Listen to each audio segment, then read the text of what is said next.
Starting live. Thank you. Welcome to Luminous Conversations, where it's not just a podcast, it's a way of life, okay? We have a special guest today. Ah! We have St Oshun by way of California, Los Angeles, okay? And they are a wonderful musical duo that are here to share a little bit of their life with us and who they are, and just so we can feel the vibes, all right? Let's bring them up so we can get started, okay? Let's see. Playing in the background too, okay? Let me know if y'all can hear the music. I think I tried to add. Okay. Hello. Greetings. Hey. Hey. Thank you for joining. Thank you for How having are we us. doing? Yes, it's an honor. Thank you. Can you hear us okay? Yes, I hear you all perfectly. It's wonderful. I'm going to turn y'all up too. 1 second. All right. Yes, welcome everybody. This is St Oshun in the building. Look. Hey. I did my research. You know, we're doing some new things on Luminous Conversation. So this is our first musical artist guest that we have on. So, and we are inclined to, deeper energies and, and expressions of the soul. So I found when I found you, y'all just like y'all found me. I was like, yes, I gotta bring y'all on because the energy is just there, and people need to know on whatever platform. So I'm glad y'all chose Luminous Conversations to come on and chat. Okay. Well, Yes. Thank you for having us on your show. We feel honored to be on your show. Thank you so much. Fantastic. Okay. Look, I'm having to catch my breath because we got stars in the building. So, okay. We have some beautiful music like Love the Way. Did I say it right? Love the Way. Really love your way. Really Love Your Way, which is one of my vibes, okay? In Your Eyes, The Joy. We're going to get into some of those as well. So first, we're going to say happy birthday, belated. We just had a birthday in the building. I had a birthday. And I have I don't know if my fans know this, but I have he's playing the screen. Is that better? That's better. Yes. That's beautiful. That's beautiful. Yes. I was like, I think the screen is better. I don't even know if my fans know, or just anybody knows, but I have a twin too. Who might walk out at some point because she lives with us. But we had a birthday. Yes, y'all had a birthday. I saw. Yes, y'all had a birthday because it's two of y'all. It's two okay, of us. Two y'all that came out. 2 and 1. Okay, love it. And y'all also had an anniversary for Love Your Way. Mm-hmm. Really Love Your Way. Yep. A year anniversary. Yes. I'm trying to think. Is it Really Love Your Way? Or is it Love Your Way? Yeah, it's Really Love Your Way. We had a time, just a quick tangent, we had a time figuring out, like, what do we call this? Uh-huh. And then I was like, well, if you search Really Love Your Way, that's why it's Really Love Your Way. Okay. Now people are like, wait, what is it? Is it Love Your Way? Is it Nah, because I really love the way that it sounds, okay? Thank you. Yes. So, okay, we're going to get into it a little bit. Tell us about who is St Oshun and how did you come to be and where you're from? All right. You want to get started? Who is St Oshun? So St Oshun started. Neither of us is from Milwaukee, but that's where we met, and that's where St Oshun is formed. Okay. And really, are you asking us how we got started, or are you asking us about where the name comes from? Well, who are we? Yeah, it's all in tandem. Who are you, where you're from, and then we can get into who's St Oshun. Okay.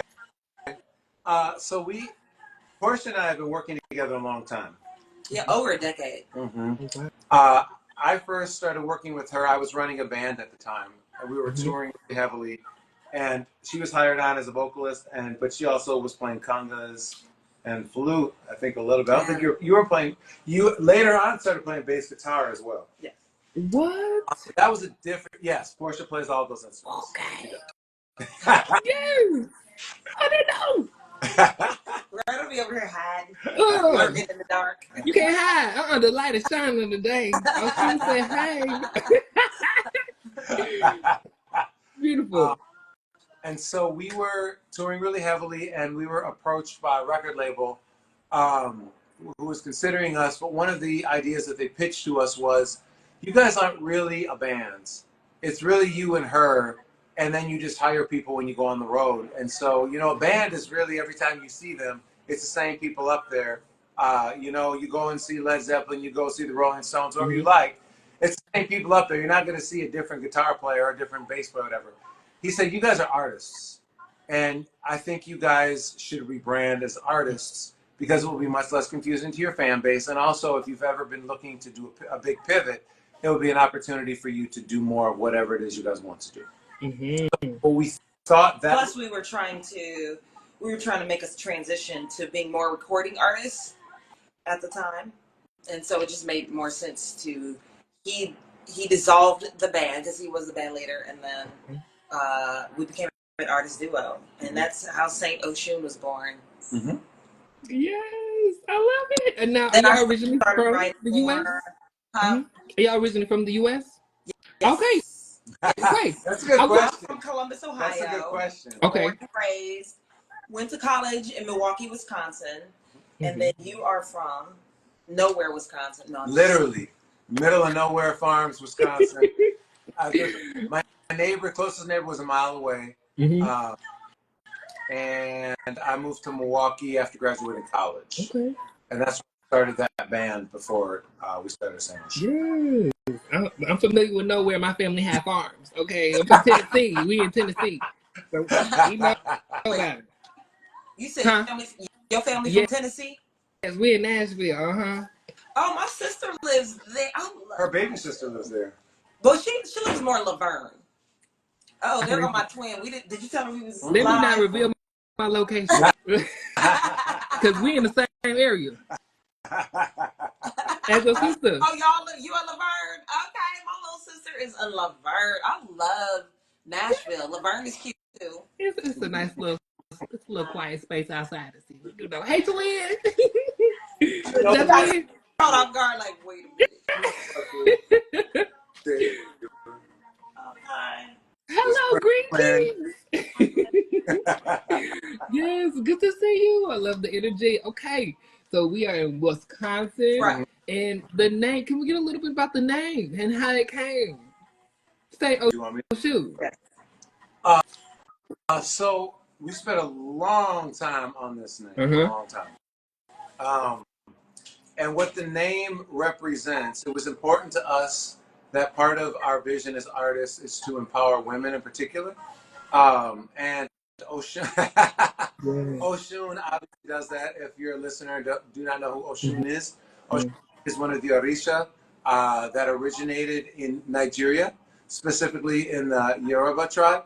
That's where the tradition started. And so if you don't know what an Orisha is, you could equate it to a Christian saint. They're not gods, they're goddesses. They're intermediaries between God and humans. And Oshun is the Orisha of fresh water, of sweetness, and of love, of passion.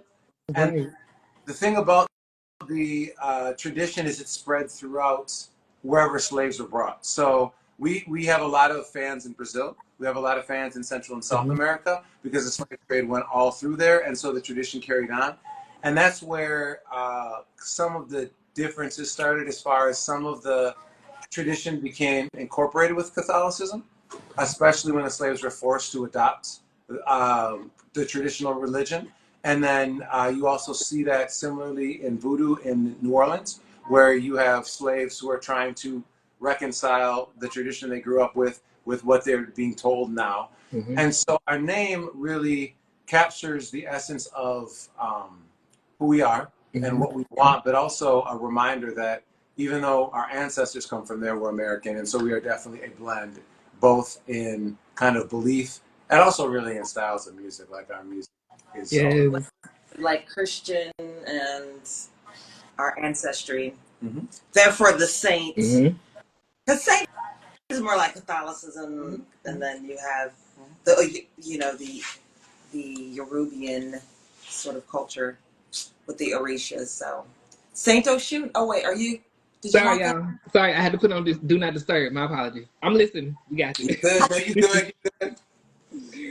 I don't know what I was No, saying, you were but saying about St. Oshun being that mixture with the Saint Catholicism and yes, because that's who we Mhm. are, and then the Yorubian culture, Mhm. which Catholic, incidentally. we're not. We're not. There's nothing wrong with being Catholic. We just don't happen. But we were brought up in the Christian faith, which is Very much so. very it is a cousin of Yeah, Catholicism. It is.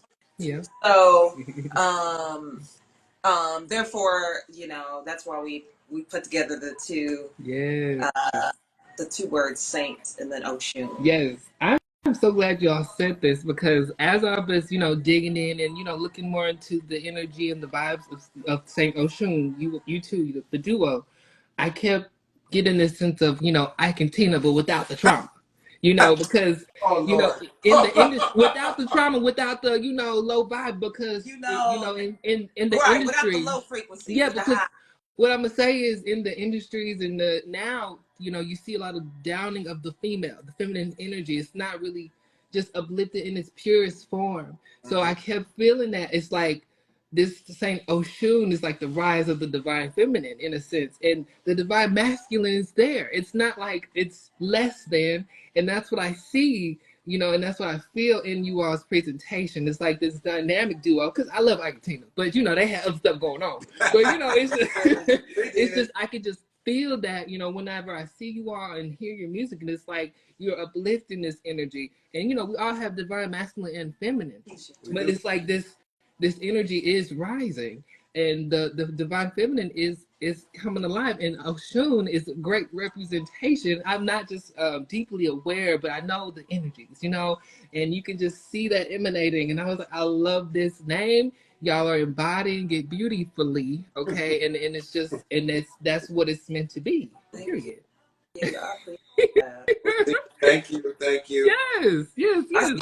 And I my also, friend just as a side note, uh-huh. she came in and saw we was live. Now she joined. Hey, Keisha. Hey, Keisha. Thank you for joining, Keisha. Okay. Okay. And I also looked in some of your bio. You all sold the house. Can we talk a little bit about that? Y'all got started. Is that? You want to talk about abortion? Wait, what's the number? We sold the house. Yeah. We sold the house in Milwaukee first. Oh yeah, that And was a went big chasing move. those dreams. So Okay.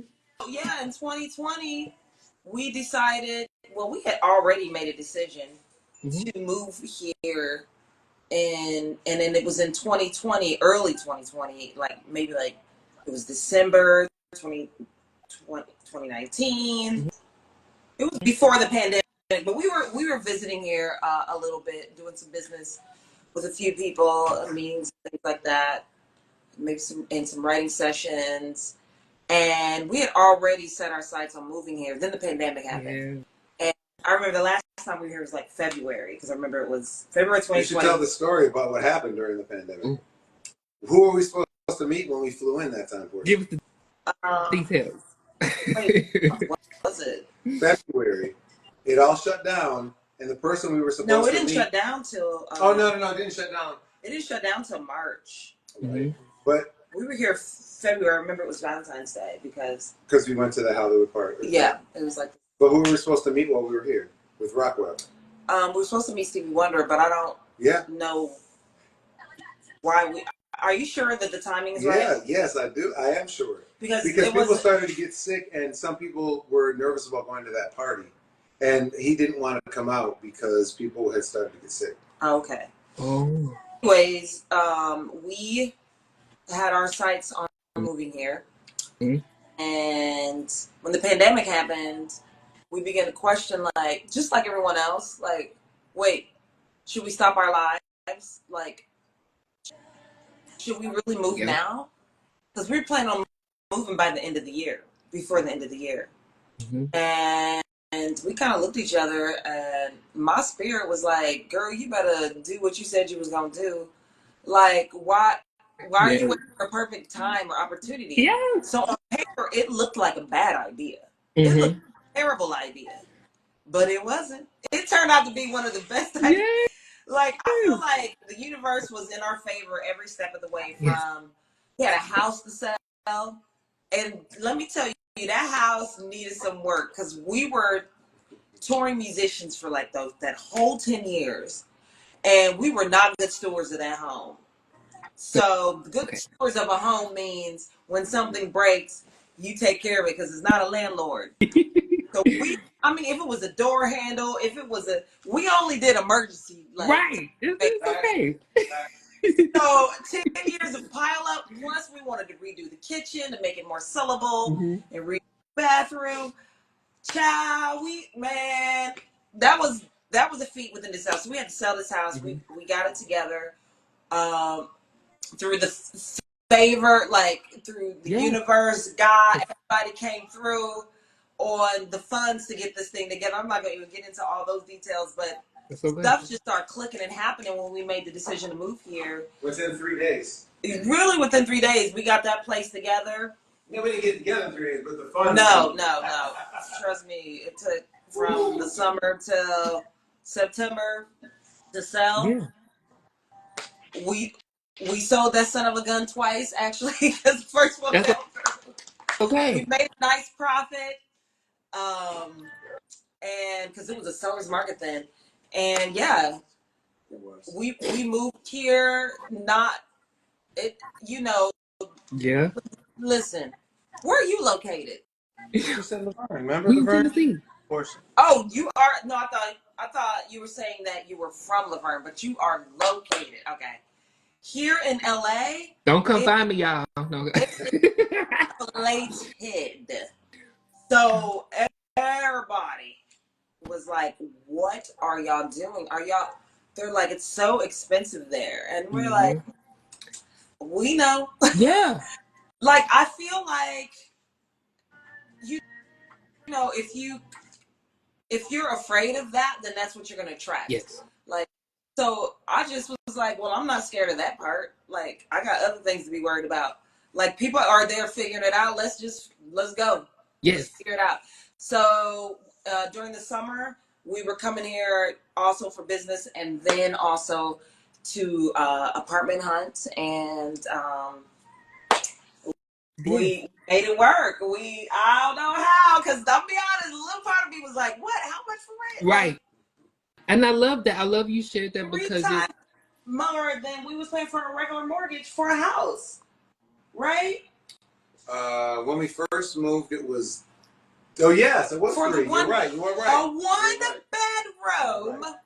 Okay, so we've since moved because my sister moved in and we needed more space. But a one-bedroom. I want to say our mortgage was about $800. It was $800 a month. A mortgage for a whole house. This is Milwaukee, Wisconsin. That's good. Yeah. Yeah. Beautiful home, 2 bedrooms, beautiful basement, furnished, beautifully big yard, 2-car garage, beautiful neighborhood, $800. We came here, our first 1-bedroom, and it was the COVID rate. It was the COVID price. Was $2,300. Yes. So that just sort of gives you the perspective. Like, I guess I can understand why people would be afraid for us, and then you could be afraid. Like, whoa, how are we going to make this happen? Yeah. But in my mind, I'm like, there's a lot of money in this city. And it's just a matter of figuring out how to get your hands on it. Like, there is a lot of money in this city. This is the entertainment capital of the world. You hear me? Yes. Like, and there is, like, these are multi-billion businesses, like TV, film, music, sports. I don't know, there's other industries in this city, but my point is there's a lot of money here. And so when I started to see it from that standpoint, I was just like, oh, I ain't got nothing afraid of. I don't need to be afraid of this. Yeah. Oh, I love it. We sold that house, and most people wouldn't do that. And that's what I love. It's about trusting. Like, as musicians, artists, you know, there's that wave of doubt. Like, can I do this? Especially if it's a big move like that. You're stepping out on your dreams. You're stepping out on something that you don't know if it's gonna work or not. But what you say and what you think to yourself is what really you're gonna really experience. Yeah. And so that's it right there. And not even really knowing exactly how you're gonna do it. Yeah. Because it's not really up to you to know how. You just gotta decide that that's what you want. Yes. But you aren't worried about what all the little you know, step 1, step 2, step 3 is. Like, just do step 1. Yeah. Step 2 will be revealed. I love it because I actually did the same thing last year. I moved to California, Los Angeles. I was there in January till about December. I made my decision the week before I moved out there. I had somebody tell me I had a place to stay. I was like, okay, girl, I'm coming. So we go because I do music, I do arts, and so I know that was a place where I could connect and just network and just experience. And so that's what I did. I didn't worry about it. People was gonna call me crazy. I didn't tell them. I said I'm not telling these people till I get over there. I drove from Tennessee all the way to California. Okay, and so hey, and it was what I needed, and I don't regret anything. I love every part of that experience because you know sometimes you get these moments that are there to show you how great you are internally, how powerful you are, what you're capable of, and the more you're able to do. Yeah, those are facts. Like you listen. This city make you Yes. hustle, and it'll keep you on your toes, and it will just make Uh-oh.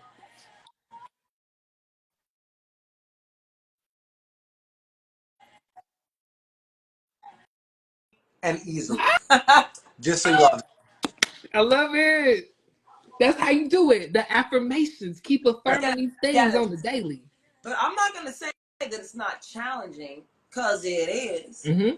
But it definitely keep, because I don't know how many character days I done had just in 2023. But this city will just keep you like on your Yes. shit and on your Yes. toes. Like if you want to grow, come here. Yes. Because Yes. you're not gonna get that Can comfortable. I piggyback off that? Yes. Oh yes. Go ahead.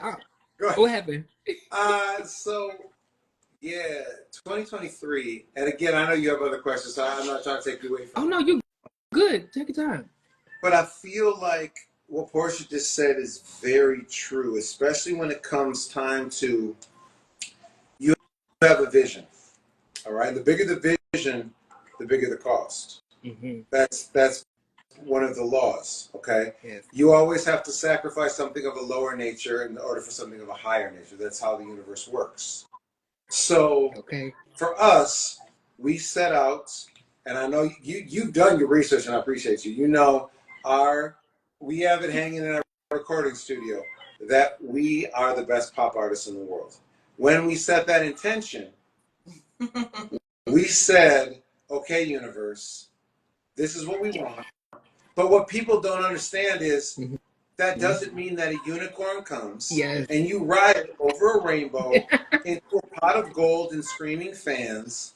And Yes. it's like, oh, wow, every time the unicorn shits, it shits chocolate. No, none of that happens. What the universe says is, okay, if this is what you want to be like Beyonce, you want to be like The Weeknd, whoever it is, that requires you to be an amazing songwriter, an amazing performer, to be able Mm-hmm. to craft a song that will emotionally connect with millions of people, for you to learn to be able to create a music video that people can engage with.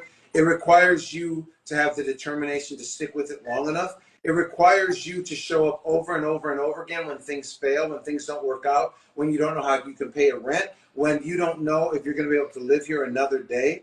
The universe says all of those things are part of you.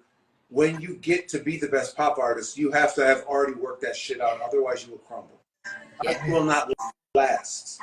Because part of being the best pop artist in the world is something that is long lasting. It's not somebody that's a flash in the pan.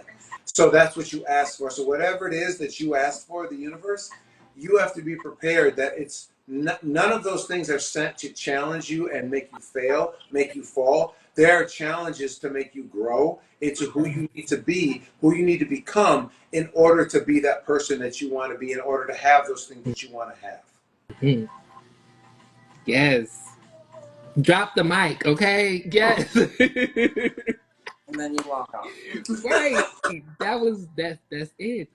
That is beautiful. I was already calling y'all international superstars coming on here on the show because y'all are worldwide and people all over the world are embracing your beauty and your magic. That is the creations that you create. Okay. Even it Thank you. all. Receive it. Yes. What was the other questions? I forgot. You did ask it. I don't know. Did Y'all we got answer it? No, I don't even know. We did. no, Okay. we We got might. it. We got it. We got it good. So we're gonna get into some of the love you really love your way. Okay, so that one was one of your biggest, Mhm. wide pop hitters, sellers, and is still growing. And Right. the video just made it come alive even more. So a little bit about the background of that for those who aren't aware of the Orishas and that energy, because I feel like there's a lot of power in that song, and not just in the visuals but the words. So can you give some insights on that, on how y'all created it and how it came about? Well, Charles was the creative director, and he was the one that really, you were struck with a vision. Mm-hmm. So, and that's really how it came to be. So I'm gonna let you go ahead All right. and run with that. So it all started, and we're not going to name names because it takes a little turn. We won't name some names. Producer sent us a track, dope track, great track. It was a very nice fusion of pop and Afrobeat, and so we brought in a third songwriter, who's a great songwriter. I think she's a Grammy nominated songwriter. Mm-hmm. So between the three of us, we worked on the melodies, and I can remember we were in Mexico. We were in Mazatlan, Mexico, which is a beautiful place. If you ever want to go to a place that has it has beautiful beaches, delicious food, especially seafood, very friendly people. You can catch real culture, not like Americanized. It's not really super Americanized. Beautiful place, Mazatlan. And I can remember sitting on the beach working on this song, and that was the beginning of me beginning to connect it to Yamosha. For those people who don't know who Yamosha is, she is another Orisha. She is the Orisha of the sea, of the ocean. And she can be called, she's known as, depending on which island. Mm-hmm. Right. I call them the slave islands. Forgive me for anybody's, Offense. Yeah, I you're call them right. slave islands. But it's true. Those are the colonized islands. That's how they got there. Mm-hmm. But depending on what island you are going to, where they are practicing the tradition of the Rishas, they may call her by Yamosha, Mm-hmm. Yamoja, Mm-hmm. Yamaya. Mm-hmm. What's some other ones? I can't pronounce in Brazil. There's they have a number of names for her, and some of them I can't pronounce properly. So I'm not gonna. Mm-hmm. But anyway, she's often viewed as portrayed as like a siren, like a mermaid. A mermaid. Yes. Yes. Your vision while you were at the ocean. And so I started to feel like this song was really for her, and over time, and really over writing this song, I developed a super deep connection with her, which as I've read, happens a lot when you connect with Yamosha, because she is very motherly. That's one of the things about her. She is very motherly. She is the Orisha of the ocean, of the sea, of pearls. Interestingly enough, she also has a deep connection. Got this in Cali when I was at the beach. I said yes, please. Gotta have it. You gotta have it. We have some too. We do. It's like we have an altar to Yamosha. An altar, yeah. We do have an altar to Yamosha. With seashells and things like that. Yes. I love seashells. I love them. Yes. Go ahead with your story. Do you know the story about her voice? No. Tell us. So, and again, there are many traditions and many stories about her. But in the story, one of the stories that I heard about her, she used to come on land because she doesn't have to be a mermaid. She can form legs and walk on land, and she would come and sing for people. And when she would come through the villages, this is back in Nigeria, she would come into the villages and sing, and people would stop working and just listen to her. And they would sing all day. And she would come on land, and day after day she would sing, and people would stop and just listen, and they'd forget to work. And so she loved the attention, and she loved the people, and she loved the fact that they liked her singing day after day, until eventually the other Orisha had to come to her and say, "You can't keep doing this. There are no more crops. The people can't eat anymore. The people aren't building anything. There's no more homes. There's no more anything. They're not doing anything but listening to you sing." And so she was sad, but decided instead of not ever singing for them, she sang into the shells. And so whenever you pick up the shell to hear the ocean, you're hearing Yamosha singing to you. And that was her way of always being able to be heard, even when you're not by the ocean. Yes. I love that. I never heard that story. That is beautiful. Yes. I definitely saw you, Portia, out there embodying Yamaya in that blue gown. Yes. I love that. Like I was like, oh my God. Yeah. Too. I actually, because I'm not always the stylist for our videos, but I styled all of that. Pretty much. I styled it. I picked the pieces, I pulled all the pieces and put it together. It was a struggle though, because Charles was like, no. That's not true. It was just the one dress I wasn't feeling. Because you had two. It was the one that you wore by the ocean that I wasn't feeling. Oh, okay. But you were afraid I was going to look like a prom queen. I'm like, no. No. It's okay. A beautiful prom queen. We throw some shells and it's never about the actual piece. That's what it is about design and clothing and styling. It's not the piece, it's the styling around the piece. It just vibes it a whole different way. I was trying to get them to understand that, but I had to like put it all together, but like, see? That's okay. That's perfect. Yeah, because you could do a little black shirt, black pants, but what you throw on it, it looked like boom. A whole listen. All these little influencers on Instagram. I love these videos about styling because then you get able to see it. Even like it'd be this one black piece, but then you throw some boots in a jacket and an accessory, and it looked like a whole different thing than when you just threw the Flanagan on it. Like I don't know. You know what I'm saying? Yeah, you do. You talk. That's yeah, art. I'm glad you love that. That I had put a lot of energy in styling those two looks. Did it? You did it. I did that. That was beautiful. I loved it. And was that one the one on Spotify, the Hot 100, or which one was on the Hot 100? Wait, which one? No, the one that was on the Hot 100 was the Joints. The second song we released. Oh, that's the 80s throwback. The 80s throwback. Yes, we like that one. Can y'all hear the jams? I'm trying to play out in the background, but I won't be too loud. Yes. I appreciate you. Yeah, anybody watching, check out the Joints. Y'all, actually, it's so crazy. That's what was playing right now. And I was like, oh. Oh my God. Synchronicity is. I love it. I love it. I love it. Okay, this is what we live for here. Okay.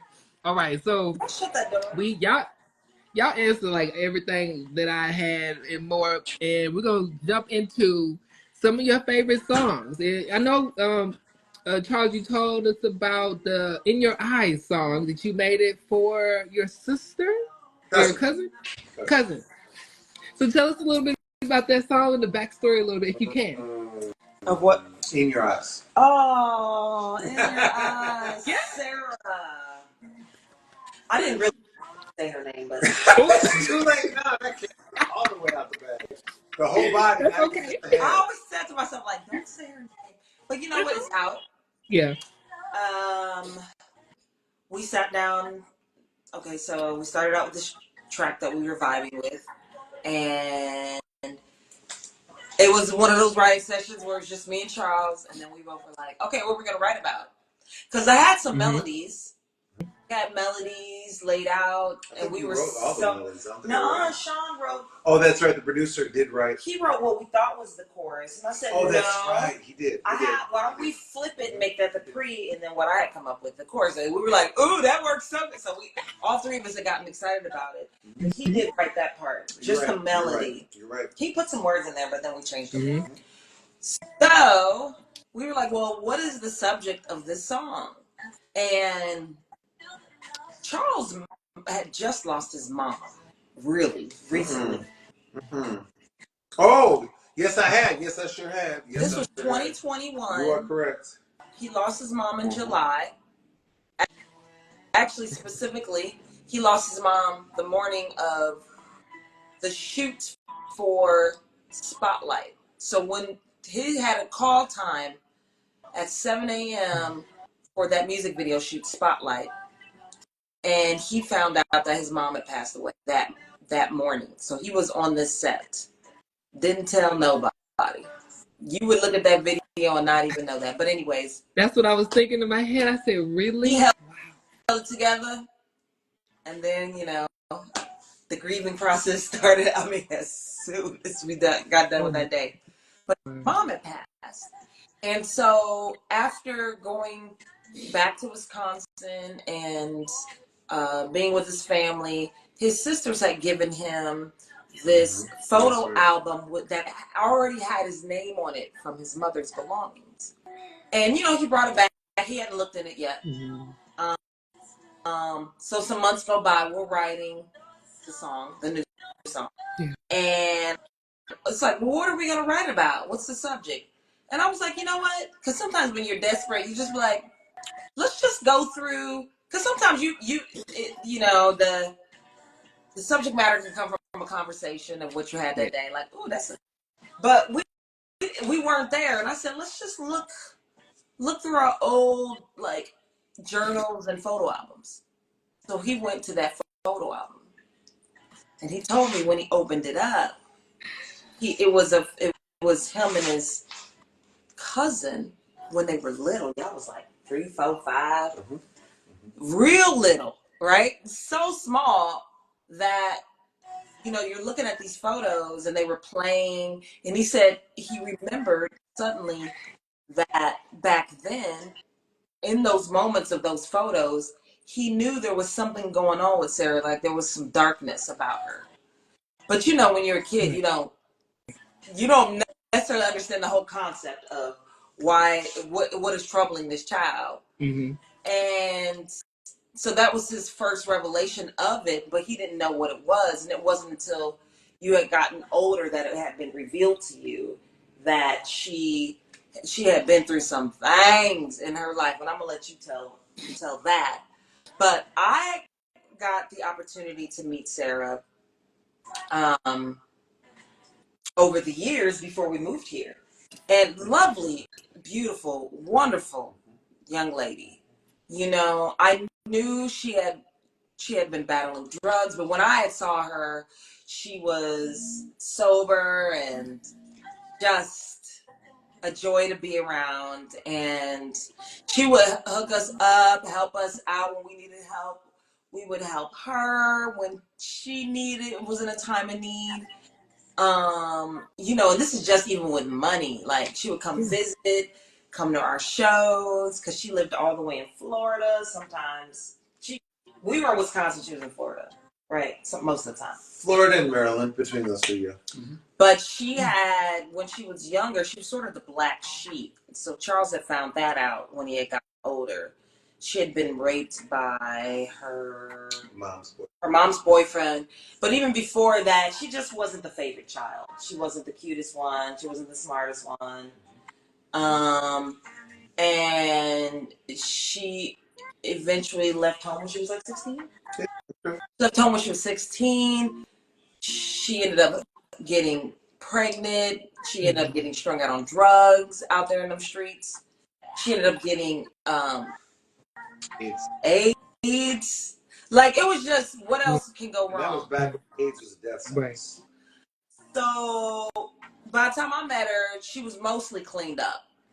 And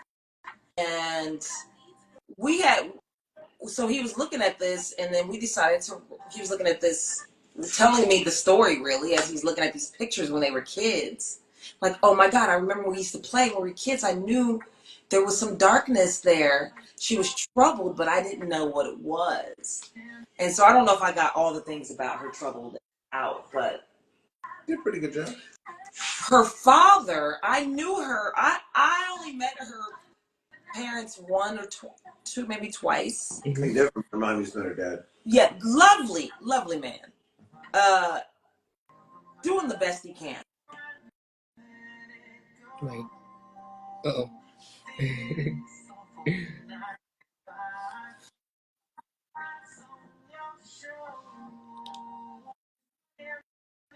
Giving up on her.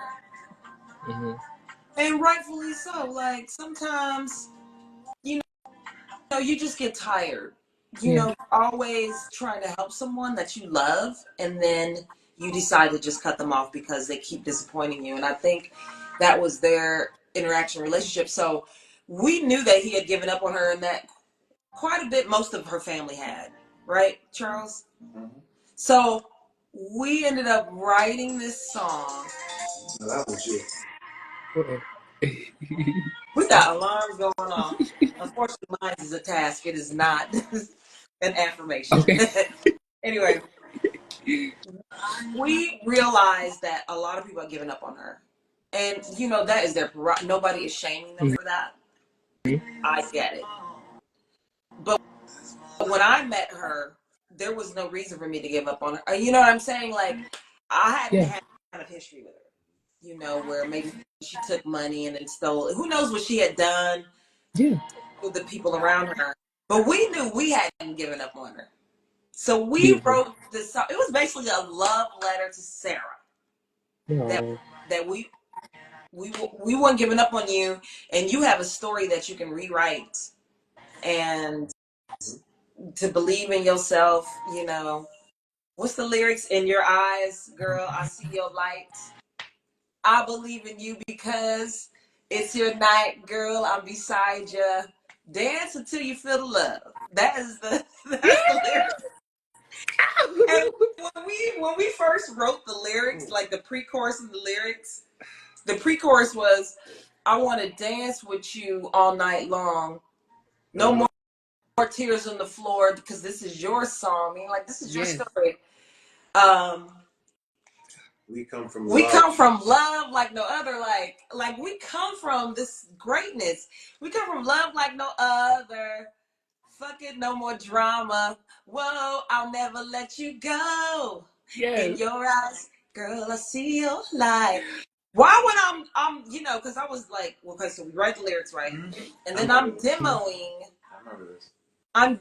the vocal, right? So I was like, let me sing these lyrics along with what the melodic line is. Mm-hmm. And I was like, in your eyes, girl, I see you. And why? No, I started off with the pre-chorus. I want to dance with you all night long. And I'm singing. Why? I start choking up. I'm like, instead of tears on the floor. I was crying. I'm an Aquarius. I'm not even a cry. Man, I had tears. I said, I can't. He said, what's wrong? I said, I hope she gets to hear this song someday. I was crying. Because we haven't heard from her. I feel like she got sucked back in. We haven't heard from her in a couple of years. But all I kept thinking was, like, I hope Sarah gets to hear this song. So all it was a love song to Sarah. Mm-hmm. You know, it was a very personal love song to her that we will never give up on you. We believe in you. If anybody believes in you, we do. And we hope that support helps you to continue to believe in yourself. Yes. Beautiful. Yes. I know it's long, but that's the story. It's not too long. It was perfect because I felt that, because I get into the music, and that is what that spoke to me in my soul. And I'm like, okay, I'm gonna keep dancing, you know, and feeling the love and keeping on going in myself too. It was very encouraging because I find that dancing, you're able to lose yourself in the music, and it's very healing. And on so many levels, it goes way back into the indigenous times where we dance.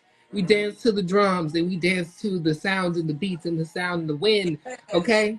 Yes. And so that was what that song was speaking to. You know, I feel like it's just all in the music. Okay? It was overall just a very healing piece that I found, I'm so glad very talk to you. And a lot of people don't know that backstory. So they don't really, as I heard Beyonce say once, she's like, child, don't nobody really know what's going on in the writer's mind. Like, you could just make up what they really meant. Like, unless they tell you, you really don't know. So a lot of people don't really know exactly what that is, but I have heard that it touches a lot of people, and they have no idea why. Yeah. Because if you read the lyric, you could come up with any story you would like. But that's exactly where it came from. Mm-hmm. That's what I feel with music. People are able to kind of relate it in what they are needing in that moment. Sometimes, even if it doesn't have anything to do with the song, it still can hit a place and formulate some kind of healing and covering, for that individual. Yeah. I love that. I told Portia the Thames song, the most recent one, "Me and You." I don't know if you heard it. I don't know. I don't think so. Not yet. I think it's her most recent cut. I don't think I heard it.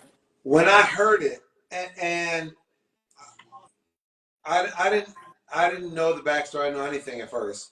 I'm like, I connect this song to me and Portia because the lyrics that I heard were about like struggling and keep moving forward, and you know sometimes you're down but you keep moving, whatever.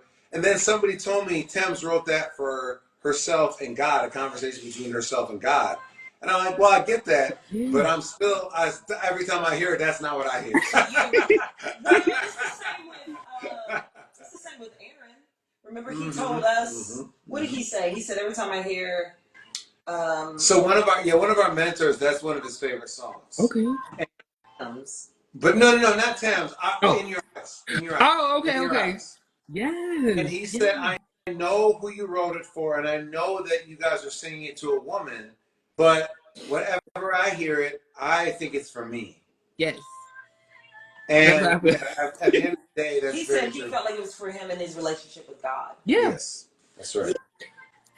What I heard before is when you can listen to a song and the artist starts singing and you are not, or like not, you're not able to, but you can utilize it as if you're speaking to God, or you can utilize it as if you're speaking to a person. That's when it's real art and it's beautiful because that's what it is. Music is transcending, and it is at least in my eyes, a deep connection to source, to spirit, you know, that sound. Like she's you said in the story, as soon as she made that beautiful sound, everything just stopped. All worries done, and nobody did anything. But you know, it's just you're right there on it. You don't have to do nothing. That's what it feels. You know, you just feel into it. If that makes sense. It does. Okay. Awesome. Thank y'all so much. These are some beautiful, beautiful answers, questions, and responses. I'm grateful. We're going to get into some lighter questions here, okay? So, yes. And so tell us a little of some musical influences that you're listening to now and some collabs that you would have in your ideal world, okay? Who am I listening to? Who are you listening to right now? I'm trying to think. Am I listening? Right. No. Who was that? Gap Band. Oh, you going old school. Go ahead. Go. Do you hear her? Yeah, Gap Band. What you know about some Gap Band? What you mean? What I know about outstanding complaint? Oh, that's the cut. I'm learning the piano part right now. You on the piano? The whole song. Yeah. It's crazy how you listen to a song because you know, as a child, and now as a technician, right? Like whether you songs, you're a producer, you're a musician. As a technician, because when you were introduced to that song, and most of the time when you're introduced to any song, if it hits you, you're not thinking from a technical standpoint. You're feeling it. You're feeling the vibe. And then you might go back in and be like, oh, I didn't notice the guitar was doing that. That's so yummy. Okay. So you go back and do that. What was outstanding, I had never done that because I had listened to it as a child. One day I was listening to it and I said, man, this groove, like, why this groove is like, it slaps so hard. And then because I'm a bass player, I'm like, okay. Oh, yes. Bass. I said, wait a minute, that's not a bass. That's a piano on the left hand bass. Oh. And I started listening and I said, wait a minute, this whole song is a piano, right? So this is me. No way. I'm learning this because I was trying to teach myself more piano instead of just using it as a tool to deke around on. I really wanted to play. And because I grew up playing flute was my first instrument, and I did learn theory and all these other things, but I never learned how to play piano. So I said I'm learning that stuff, so that's what I'm doing right now. Learning stuff and outstanding. So that's what Portia is listening to. Is the yes, because that groove be hit, man. Next level. That groove slaps so hard, like you could as soon as you play that dum dum dum dum dum. Everybody know what that is. And like, if you hit the first four notes, you don't even even have to do that. Nah, you Like, don't. It's one of I the things go where they be dun, like, "Oh shoot, you didn't play for 2 seconds. You already know it's your jam." like, and then they gonna start like, hey, they ain't gonna even. Was that the song in Trader Joe's back in Milwaukee where they had cut it on Trader Joe's and people started dancing to it? Man, them was the kind of songs that I like to write or that I aspire to write. Mm-hmm. I aspire to write because the kind of music that I recognize I'm attracted to is really what most people are attracted to. They're not even freaking listening to the lyrics yet. Mm-hmm. It's like the groove hits them, you know, the melodies hit them, everything's all sticky. You know, you used to laugh at me. You would turn a song on to see what I would do without me knowing. He'd be like, and I'm like, and you Okay. know, and then you have a good laugh because you're like, you think you're a puppet now, like I can make her do. Like, Yeah. no, but that's the kind of music, you know, that I aspire to write is the kind that hits you. It hits you, and then you wonder why you got ear candy. You can't get it out your ear, or Yes. the groove is just so good. Like that groove. Woo wee. Anyway, that's what I'm listening to. What you listen to, Giles? So it's a little bit all over. Mm-hmm. So I've been listening to a lot of all and Doja Cat all over, Okay. from her very recent rap album to her more poppy stuff. Mm-hmm. But I also That's that bitch right there. I'm like, wait, can we cuss on Yeah, here? Like, you I've can. You been cussing can. out. Yeah, I hope we can. You should have told us not to. Right. You good.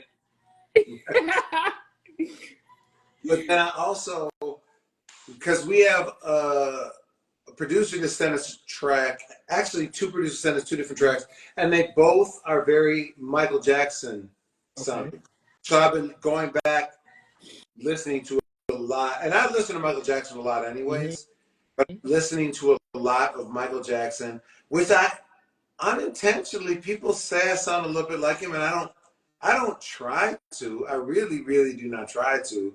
Mm-hmm. it sounds like you Yeah, do. I, it's Sounds like you natural. do, and it's okay. it's a compliment. I don't. Right. It's okay because a lot of us are inspired by, you know, the fathers before us, like Mhm. all the great vocalists and musicians. But I feel like I And so listen to you so begin much. to emulate them, even Yeah. if you're not trying to. You do, and it's okay. Like you can admit it. No, but what I'm saying is, I feel like I've spent one more time listening to Prince, but I just, for whatever reason, I just don't feel like I don't feel like when I sing, I sound that much like Prince. A couple people have said it especially when I'm in my high range, but I don't. Yeah. But anyways, back to the question. So Doja Cat, Michael Jackson. I've been listening to a lot of the weekends, which again, his biggest influence, Michael Jackson. So we just go Right. I was back. gonna say you sound your influences have similar voices to you as well. At least that's what I'm picking up. Yeah. Yeah.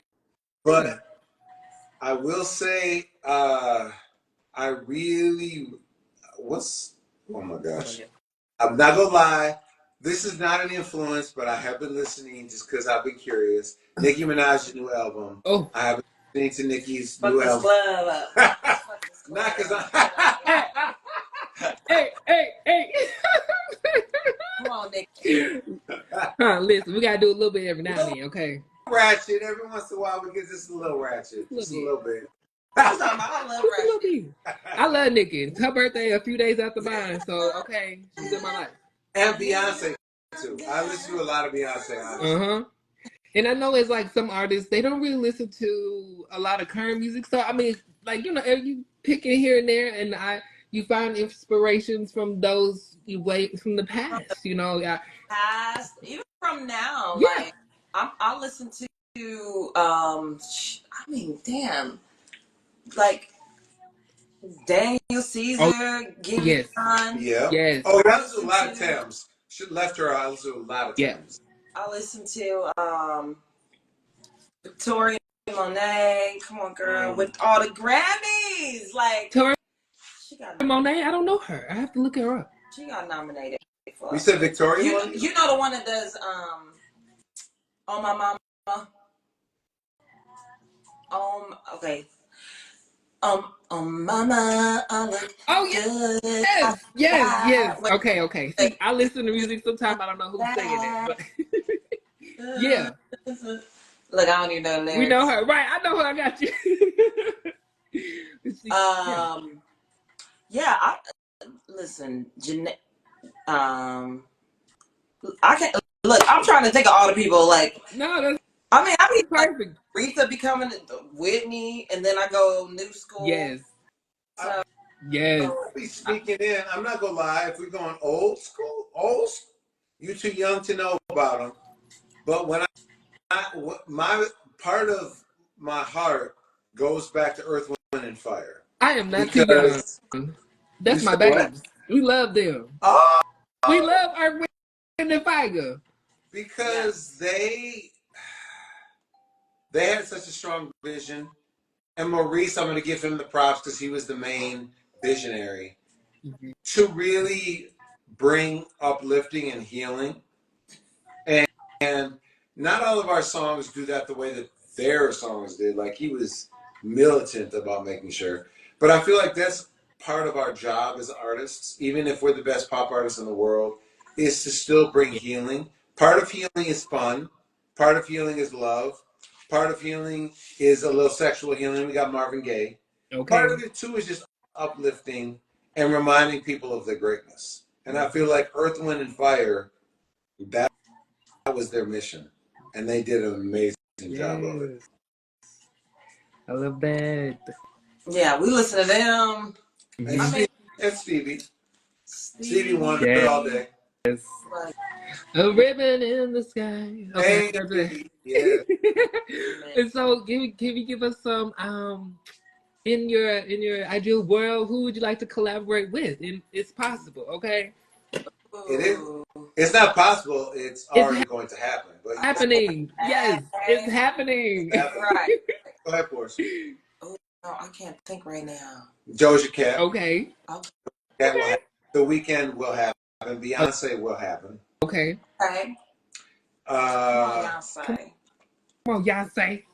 I think I would like to. We dabble in some Afro beats, and I've met two of Thames producers. I would like to do a cut with Thames. I think she's brilliant. Yes, I would love to hear y'all on some Afro beats because I will be playing and dancing all day. You know who I would? Come on, be honest with you. Who is it? Riri. I ain't gonna lie. Ooh. Yes. Yeah. Okay. You better. Yes. You got that something. That's bring that island vibes. We love cats. We love cats here. Don't be me and him. Yes. I'm really the cat person in here, but he treat me like an asshole. He's purring right now. That's because like you. How many cats do y'all have? We friends. Just one. Well, no, he's got one though. Okay. No, he would mess you up. Get out of here. He's one of them. That's okay. I said I'm finding another cat. And you go like oh yes, when I'm a little grumpy, I be feeding the little local cats around behind my house. It's about 5 of them. They come out. They're my babies. That's how they do in Turkey, in Istanbul. Most people, right, Portia? They'll have a little bowl out because there's cats all over in the streets. Oh yeah, they got it looked like a problem, like a stray cat and dog problem, but it's not obviously because nobody's. But if it was here, it would look like a problem, right? They air Istanbul and in Ankara, so maybe all through Turkey because them two cities is so far apart. Yeah, they are. We love cats over here, and I was. No, because Istanbul, Turkey is the country. Yes, I had to like work that one out by hand. But yeah, they got stray animals everywhere, but everyone like feeds them and pets them. It's so cute. Yes. Random. And so we're gonna wrap up some questions here, some advice. Because first of all, thank y'all for this wonderful time that you have shared and had here with me in Luminous Conversations. what advice would you give to other artists and musicians who are going after their dreams and making them happen? You know what? You just, ooh, what's the advice? You want me to start? First. Oh, no, go ahead. Where's it going?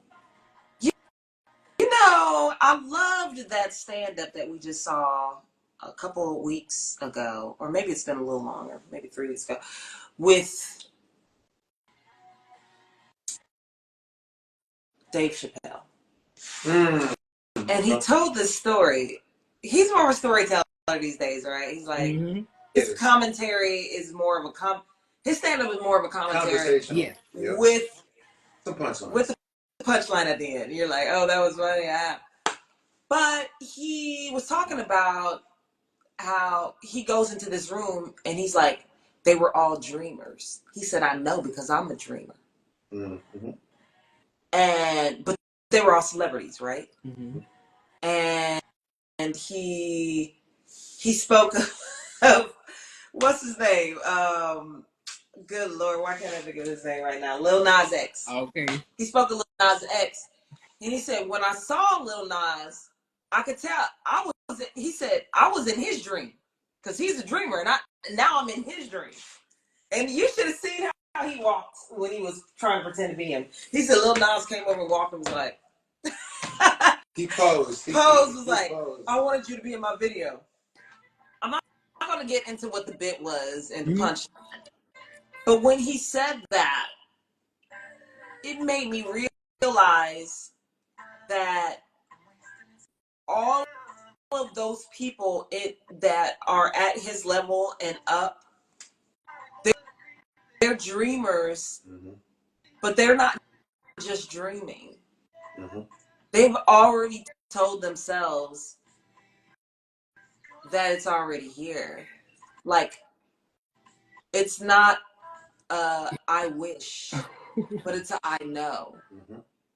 You know? It's not a I wish. It's like I know. It's not a it's coming.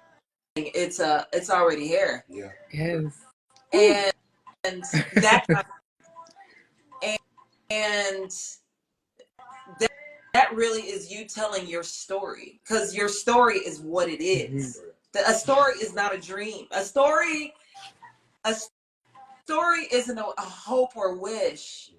It's you already know. You don't need someone else to tell you who you are, because you already know that you are already that Grammy winner. It's just a matter of it being manifested. But just because it didn't manifest at this moment, I'm already a Grammy winner. In my head, I'm already there. And I feel like understanding how that difference is what makes you realize what you want. Understanding that difference is gonna put you in that space of the things that you want. If you understand the difference between wanting and knowing, then that's what's going to get you there. It's not going to be always wanting, because you're just telling the universe you don't have it. And Talk to us. Yes. I mean, but even the Oprahs, even though people are trying to cancel Oprah and Will, they're the first ones that come to mind. Bless their souls. They were the kind of dreamers that already knew. They weren't waiting for someone to tell them what their story was. They believed their own story. And that is my advice. And it's really advice for myself. I'm receiving it too, yes. While I'm saying it, I'm also reminding myself to practice that. Like, if you say you want to be a millionaire, you're a millionaire today. What does a millionaire look like? What are they doing right now? What are they doing? What are they doing with their time? You say you want to be the best of this or that. You want to be the best mom or the best podcaster or the best gardener. Like, what is the best doing right this moment? Yes. Even if you want to, you don't physically have what the best has. that moment, what are your actions saying?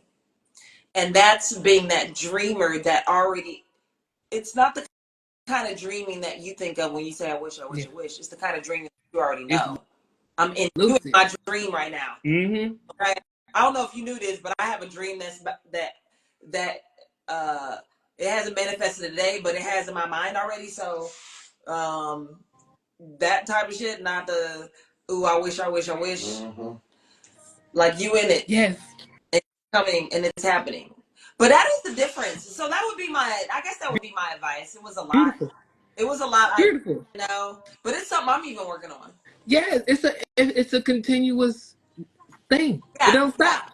Of you, and it's really all about the story you tell yourself.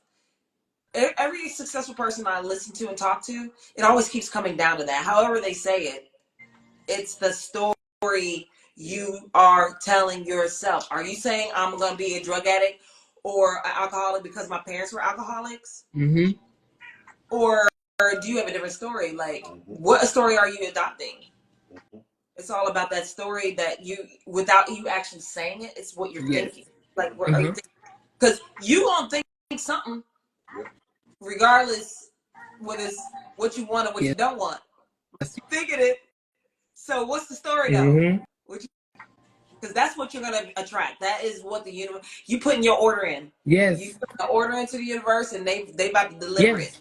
And when you look around yourself and you still not where you want to be, maybe you need to check the story that you're telling yourself. That's all I'm saying. Yes. I love that. And it reminds me of what Diana Ross said. She had like a little clip on Instagram. She said, I have an idea and I have a positive thought and I have a negative thought. Which one am I giving my energy to? Mm-hmm. Mm-hmm. I just saw who was it? Oh my god, there's so many rappers. Was it Young Thug? I don't remember. No, it couldn't be. But they were talking about visualization. Look. And he was literally talking about the chains on his neck. He's like, I could feel the chains on my neck. They were heavy. Mm-hmm. Just him visualizing things he wanted. And I had so appreciated this conversation he was having. And I'm like, yes, brother. Like, nobody can fault you for what you want. Like, maybe people are like, why would you want change?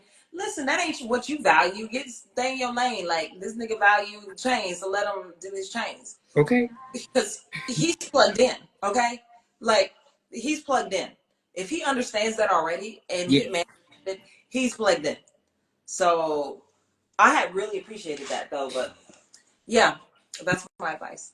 Beautiful. Thank you. And Charles, do you have something for the audience? Well, how much time you got? Oh, you good? We got about 10 minutes. No rush. You know. Cut me off when you're done. Right? Is it some drink in your cup? Okay. Just Sprite. So, all right. The first thing, we're done with the easy.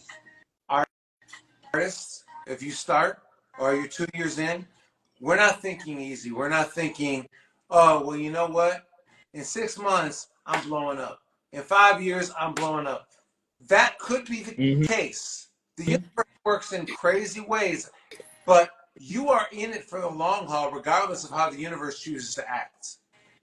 Because what I know is that you have to build into it.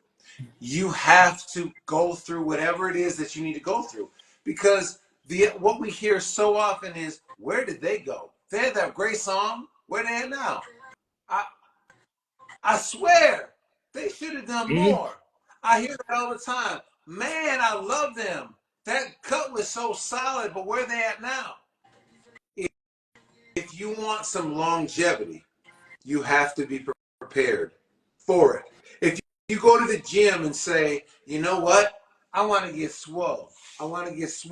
And you put 6 months in, you're going to look better. You will look better than you did when you first started if you actually put in some work. But you're not going to look like Arnold Schwarzenegger in his prime. That dude put in some motherfucking work. Yeah. And it took him a long time to get there, and a lot of sacrifices along the way, and a lot of people speaking into his life saying, do this, don't do this. And you have to be willing to listen, because most people's mindset when it comes to getting in the game is, I like this like a video game. I want to play it as long as it's fun. It's going to get unfun at points. It's going to get tough at points. It's going to be, why am I doing this? I released 3 songs and I have 5 streams on Spotify and 10 views on my music video. This shit don't work. Well, let me go and work at McDonald's. Work at McDonald's if that's what you got to do to pay the bills. Right. But don't think because in 3 songs you just failed. But I can tell you right now, let me give you the best example of 2 men that I gave rides to in Uber. Yes, we drive Uber right now while we're working on our dreams. Okay? We are driving for Uber. 2 multi-millionaires that I drove today for Uber. I sat back. One of them is a retired lawyer for Paramount. All right? He was the top lawyer in Paramount when it came to international deals. I said, tell me about your experience. He said, what I can tell you when it comes to deals is my expectation was not that I secured 10 out of 10 multi-billion-dollar deals that these movies hit or that these TV shows hit. My ask was only on the line if I could secure 1 out of 10. What does that mean for us as artists? It's not 1 song. It's not 2 songs. We have to keep showing up over and over and over again. I talked to a venture capitalist today. That he was one of the venture capitalists for Snapchat. One of the dudes that stuck money into it when that first started. He said, as a venture capitalist, my goal was not to invest money in everything that hit. One has to hit to pay for the other failures. That's how I work. That's what you have to understand as an artist. Not everything is going to hit. Not everything is going to work. But it's all information if you're open to it. Yes. It's information to sit back and say, what didn't work? Let me look at my statistics. Man, 30 seconds after that music video, people fell off. Okay. Well, let me look at my music video and let's look at the song. You know what?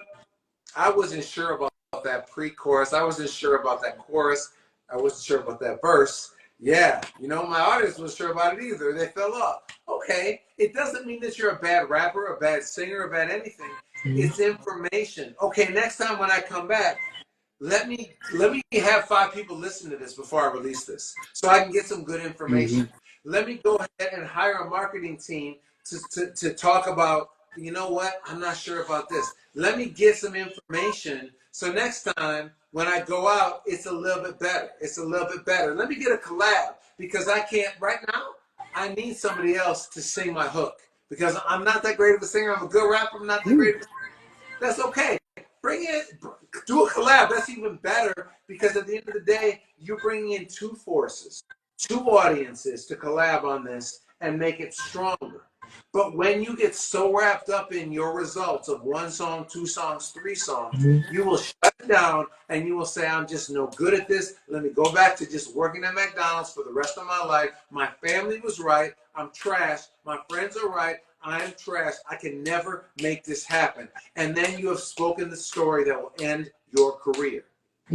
But if your story is, I'm a marvelous rapper, everybody loves my music, then you say, okay, this song they didn't love, I'm not connected to this song. My worth isn't tied into this song. My worth is tied into being an amazing rapper that can have a million listeners on Spotify or a million views on YouTube, whatever your metric is. Okay, then let's get there. Because I can tell you right now, the song we're doing right now, that we released, it's doing numbers in a different way than it's done in the past. But we weren't tied to last year. We had Really Love Your Way. It did really well. Then we had 2 songs that I wasn't even sure of that we did for various reasons. They didn't do well. That could have been, oh, you know what? We're done. You know, we moved out to LA. We spent all this money. We're done. No. You're going to have failures. Beyonce has had failures. Jay-Z has had failures. Taylor Swift, whoever you like, has had failures, has had songs that didn't hit, that had albums that didn't hit, that had music videos that didn't do numbers. And when you look at their numbers, you will say, that's not true. But what you don't know is record labels pour money into this. So you don't know that there was no organic growth on this song, that there was no organic growth on Spotify or YouTube or whatever. They pour enough money in, so you're fooled into thinking, well, they still did 10 million. But look at their biggest ones. The ones that hit. When Drake hits, he hits hard. When Beyonce hits, she hits hard. And the record label doesn't have to pour so much money in. Stop being fooled by numbers of what you think of as a hit and start measuring by your own metrics. You know what? I have 300 views and this song had 1,000. Let's look at the difference. I just did that today. I went back to the Charles Walker Band and I started listening back to what we did to just gauge. Like, I don't know who the Charles Walker Band is. Yeah, y'all don't know. You don't have to. You don't want to know. But I listened back to. I can now gauge as more of a writer what was good about these songs, and I heard moments where I was like, "That's really good," and I was like, "And this is where you lost people, and this is why this didn't work, and this is why this wasn't." And it could have been a vocal, it could have been a lyric, it could have been it was live instrumentation. It doesn't matter, but you have to get to that point because that's how it's a business too. It's a business, and no artist wants to hear that, but it's a business because at the end of the day, you want to make money. People who make money are in a business. So you have to be subjective enough to stand back and say, you know what? That's why this fell off. That's why this song fell off. That's why this isn't working. It's okay. It doesn't mean it was a bad song. It just means this is how I learn. When you were in school and your teacher said 2 + 2 doesn't equal 5, it's not that you're a failure. It's just you didn't know what you didn't know. And so now let's learn. And let's grow and let's do better and let's move forward. And as we do that, we can grow and we can do better. And if your vision is to be an indie artist, beautiful. Let's learn at that pace. If you want to be the best pop star, listen. It doesn't matter what the goal is. It doesn't change what you have to do to get there. It's painful, but it's worth it. The dream is worth it. Your career is worth it. Not having to fucking work at McDonald's the rest of your life is worth it. Yes. Yes, that was awesome. I'm melted in inspiration. Okay, I don't have no more words. That was so beautiful. Like I don't. That was beautiful. I was gonna ask about the most recent video that you all just did. If y'all want to hit on it before we get on wrapping on up. I do. Ah, you trying to be funny? Yes. Come on, give it to us. Let's see. Okay, so that song, we had an opportunity to pitch some songs to 2 major label artists, one of them being Pia Mia. Okay. Who had a hit with Chris Brown. Yep. Really big hit. Maybe it was like 2018. Okay. It was a minute ago. A little minute.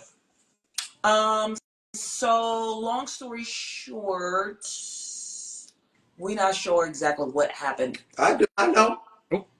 I know what happened. Okay. You want me to tell? It's not a secret. Sure.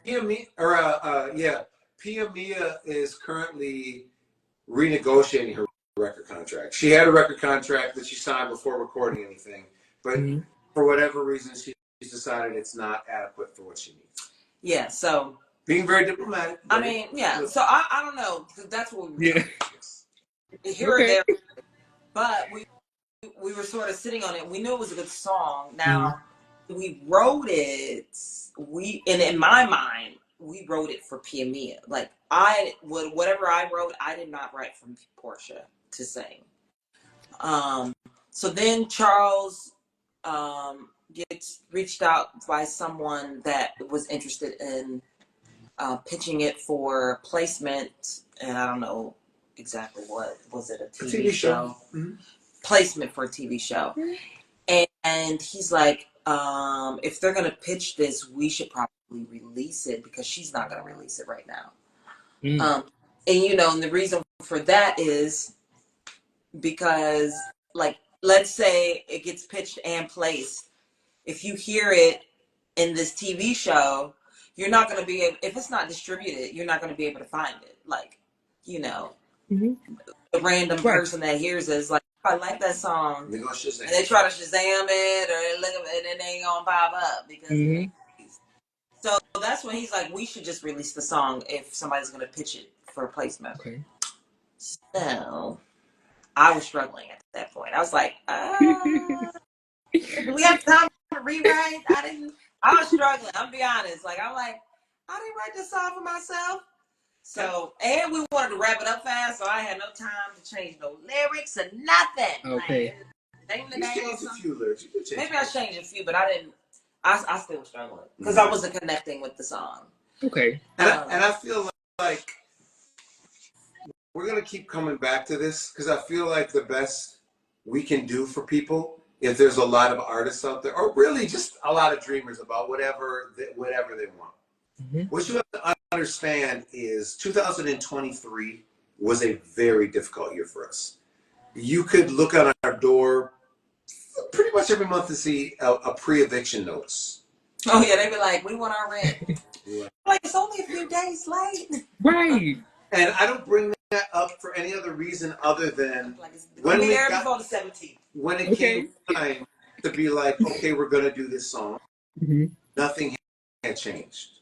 There wasn't we were visualizing, we were believing, we thought the song was great, but nothing had changed for us. So when we did this with the belief that this was worth taking a risk, a really big risk, on not being able to do what we needed to do financially with any other thing. And I feel like this isn't a flex, but rather something that people can understand. The universe blessed us. We did such a small investment on the marketing, and we are doing bigger numbers on this song than we have ever done with twice the amount of investment. Like yesterday, we had almost 20,000 views on that song. Today, we're angling to be about the same. Okay. The song it's going really, really well, and I bring that up to say you have to leap before the net appears. You have to. If you believe that strongly, if you place an order for Uber Eats, you know it's coming. And when it says 20 minutes, even if you haven't heard from the courier, you're probably looking outside the door like, it's coming. Where's he at? Where's she at? Like, you already know. I'm not calling the driver the courier. And this same way when you put in